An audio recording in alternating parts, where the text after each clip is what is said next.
Okay, here's home,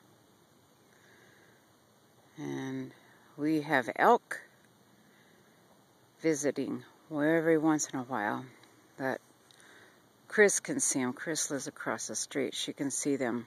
They're in our pasture, but I can't. But I can hear them going through the forest. They're quite noisy. And here's the dump on the hump. And directly behind us is Mount Hood. See Mount Hood? Oh, you can't? Well, neither can I, because the trees grew up. And as you can see, we have very private, right there in front is Judd Road. And on the side of that is a 250-foot drop-off. So we're on a finger of land, a little ridge. But this is home. This is my garden. Bad garden.